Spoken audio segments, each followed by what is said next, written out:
There have been countless stories of businesses folding under an unforgiving economic climate, and now the Belize Trade and Investment Development Service, BELTRAIDE, is expanding its reach to support micro, small and medium enterprises.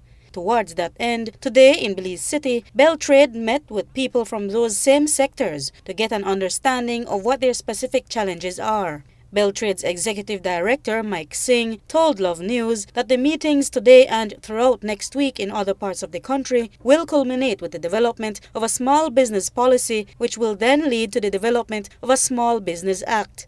In short, by the end of the consultations, micro, small and medium business owners should be in a better position to survive the times. And to assist them, there are specific factors that are being considered. There are so many small businesses, particularly in the young entrepreneurial area, particularly in areas where there's innovation that could supply products and services locally that we may be importing or that we may be able to export.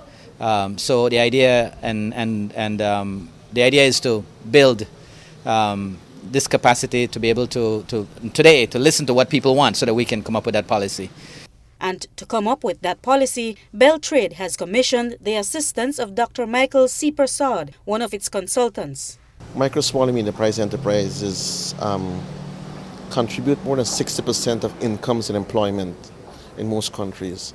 They're very important in the farming sector, the construction sector, services. We're talking about tire repairs, we're talking about plumbing services.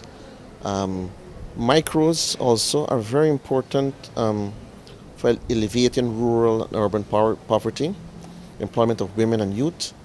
And you could look at the micro business person selling on the side of the road and doing little chores and so on. Are the issues and constraints we've identified, are those valid or just our viewpoint? Yeah. So we're asking them, you are the guys who are working in the sector. What are the real issues and constraints? Tell us. There weren't many small business owners present to tell their plight, but one agency that deals with many of those same people was. General Manager of the Youth Business Trust Belize, Diana Gomez, told us that many of their clients have experienced crippling challenges, so the advent of such an initiative is welcome news for them. But we think the environment could be made a bit more enabling to help these businesses get through the processes faster and easier.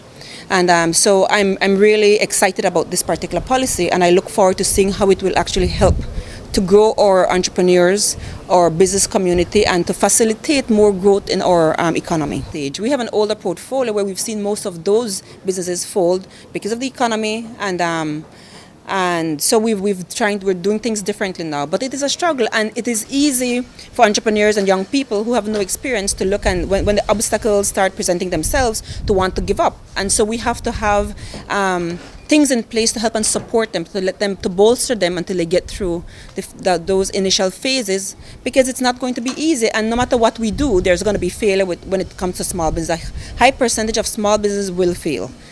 But BELTRAIDE's Mike Singh, who is a small business owner himself, does not agree that the number of businesses that have gone under is that overwhelming. As an aggregate, our economy has grown. As an aggregate, consumption is not down. However, there are perhaps some businesses that may not have been strong enough to survive the global economic downturn. Tourism business is on an upswing. Our numbers are growing. This year, our numbers of visitors are actually going up. So I don't necessarily agree that the climate is not positive. What I believe is that there's a lot of hype from perhaps some large enterprises that may have gotten preferential treatment in the past that are not getting them anymore, that may be sponsoring the kind of rhetoric that makes it seem that things are bad. We are going through an adjustment. I wouldn't call it a bad business climate. I would call it an adjusting climate.